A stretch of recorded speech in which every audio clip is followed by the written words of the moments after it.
Forum, el valor del conocimiento. En Especiales Forum, nuevo proyecto de reforma tributaria. Autoavalúo de activos omitidos podría ser la base gravable del complementario de normalización tributaria. Conozco aquí la conformación de la base gravable. Y precisamente para analizar este tema está con nosotros el doctor César Mauricio Ochoa.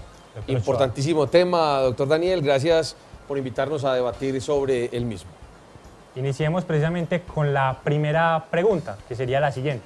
Veamos, ¿cuál sería la base gravable del impuesto complementario de normalización tributaria? Nos indica el proyecto lo siguiente. Artículo 33, base gravable.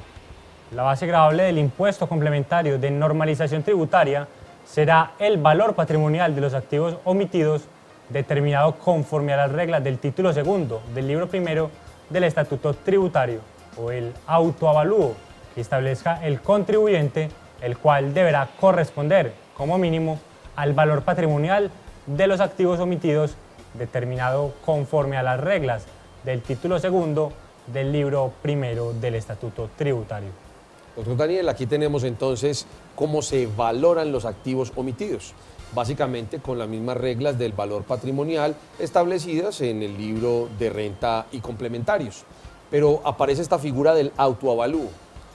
Uno diría, ¿será el autoavalúo contenido en las reglas del impuesto de renta? ¿Será el autoavalúo que en el caso de inmuebles se lleva de acuerdo con la resolución del Instituto Colombiano y Geográfico Agustín Codazzi? Y yo creería que la respuesta es no, porque claramente hace la referencia a, mire, usted tomará el valor establecido de conformidad con las normas sobre el valor patrimonial que corresponden al libro del impuesto de renta. Y dice que también podrá tomar el autoavalúo del contribuyente. Es decir, estamos hablando de un valor que el mismo contribuyente pone en el autoavalúo. Autoavalúo de ese contribuyente que no podrá ser de ninguna manera inferior al valor del avalúo, mejor, del valor patrimonial establecido de conformidad con las normas del Estatuto Tributario. Así las cosas, un declarante del impuesto de normalización tributaria podría declarar simplemente como avalúo de un bien un costo, por decir de alguna manera, de 1.000 millones, cuando las normas sobre avalúo, las normas sobre el valor patrimonial de ese bien, las normas establecidas en el capítulo del impuesto de la renta, en el Estatuto Tributario, en el libro del impuesto de la renta del Estatuto Tributario, dice que vale 800 millones. Este tema pues pagaría muchísimo más, sería más alto el valor de su impuesto, pero estaría legalizando de alguna manera desde el punto de vista tributario un gran activo. Estaría legalizando el costo de ese activo para efecto, por ejemplo, de una posible venta. Y esto lo podrá hacer en 2015, 2016 y 2017 con estos activos. Este tema, pues, es una posibilidad para algunos de estrategia tributaria y una libertad bastante amplia que se le da a los contribuyentes en la declaración de este impuesto, que a su vez será luego el costo del activo. Veamos ahora, doctor Ochoa, la siguiente pregunta. ¿Cuál sería el costo fiscal de los activos omitidos declarados en el impuesto complementario de normalización tributaria? Veamos. La base gravable de los bienes que son objeto del impuesto complementario de normalización tributaria será considerada como el precio de adquisición de dichos bienes para efectos de determinar su costo fiscal. Esta norma, doctor Daniel, hay que revisarle varias cosas. Lo primero es que será el costo, pero mire usted que aquí dice el precio de adquisición. El valor patrimonial de los bienes, todo no está dado por precio de adquisición. Digamos, la generalidad de la norma del valor patrimonial es que su costo fiscal será su valor de adquisición. Pero existen otros valores patrimoniales especiales, dependiendo de si es persona natural o si es persona jurídica, dependiendo de si son bienes inmuebles, si son acciones, etcétera, etcétera. Yo creería que aquí la redacción habría que cambiarla. Habría que decir es que será su costo y su valor patrimonial, ¿cierto? Sí. No su precio de adquisición, porque entonces, ¿qué pasa con aquellos que fueron declarados por un valor más alto ese será su precio de adquisición, pero será otro el valor patrimonial que tengan esos bienes de conformidad con el estatuto tributario. Me imagino que la forma aquí o la fórmula fue decir, mire, por el valor que usted declare, ese será su costo fiscal. Pero se olvidaron de que el costo fiscal de todos los bienes y el valor patrimonial de todos los bienes no es su precio de adquisición. Esa es la generalidad. Así que habría que hacer una modificación a este artículo para que quedara con la intencionalidad y decir que el costo fiscal de estos bienes y su valor patrimonial será el declarado en el impuesto complementario a la riqueza. Veamos además, doctor Ochoa, la siguiente pregunta. ¿Cómo se establece el valor patrimonial de los derechos en fundaciones de interés privado del exterior y los trusts? Veamos. Artículo 33, parágrafo.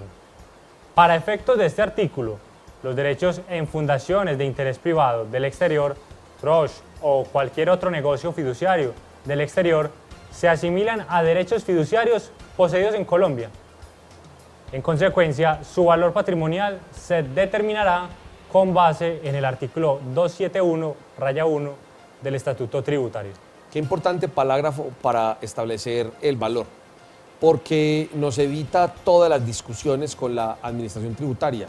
Básicamente revisamos el artículo 271 del Estatuto Tributario y con él determinamos cuál es el valor patrimonial de esos bienes que se encuentran en fiducias del exterior, que se encuentran en trusts, que se encuentran en fundaciones de interés, que básicamente son los mecanismos usados para tener dineros en paraísos fiscales, para tener dineros en el exterior y, digamos, sacarlos del patrimonio fiscal colombiano. Veamos precisamente qué establece el artículo 271 del Estatuto Tributario. Nos indica lo siguiente. Artículo 271-1. Valor patrimonial de los derechos fiduciarios. El valor patrimonial de los derechos fiduciarios se establecerá de acuerdo con las siguientes reglas.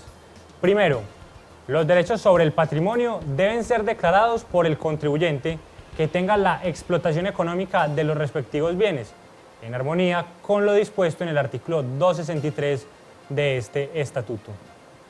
A continuación nos dice, el valor patrimonial de los derechos fiduciarios para los respectivos beneficiarios es el que les corresponda de acuerdo con su participación en el patrimonio líquido del fideicomiso, al final del ejercicio o en la fecha de la declaración. Los bienes conservarán para los beneficiarios la condición de movilizados o inmovilizados, monetarios o no monetarios, que tengan en el patrimonio autónomo. Ahí está entonces la forma de valoración patrimonial, doctor Daniel, y lo que tenemos que tener en cuenta es que usted toma el patrimonio líquido de ese fideicomiso, de esa fiducia del exterior, de ese trust, de esa fundación privada, y ese patrimonio líquido usted lo multiplica por la participación que tenga la persona que declara ese activo omitido y ese será el valor patrimonial de ese bien. A su vez, ese será el costo o mejor el precio que supuestamente la persona pagó por ese activo para efectos de determinar su costo fiscal. Pero ¿qué establece ahora el parágrafo? Veamos. Para fines de la determinación del impuesto sobre la renta y complementarios, los fiduciarios deberán expedir cada año a cada uno de los beneficiarios de los fideicomisos a su cargo un certificado indicando el valor de sus derechos, los rendimientos acumulados hasta el 31 de diciembre del respectivo ejercicio, aunque no hayan sido liquidados en forma definitiva, y los rendimientos del último ejercicio gravable, en caso de que las cifras incorporen ajustes por inflación de conformidad con las normas vigentes hasta el año gravable 2006, se deberán hacer las aclaraciones de rigor. Este parágrafo tan solo nos habla de la prueba y básicamente, si se queda así como está redactado el proyecto, habrá que pedirle al administrador del trust, del fideicomiso en el exterior, tendrá que pedírsele una certificación de cuál es la participación que tiene en ese respectivo fondo, en esa respectiva fiducia, en esa respectiva fundación en el exterior, el contribuyente, a efectos de determinar cuál es el valor patrimonial del bien.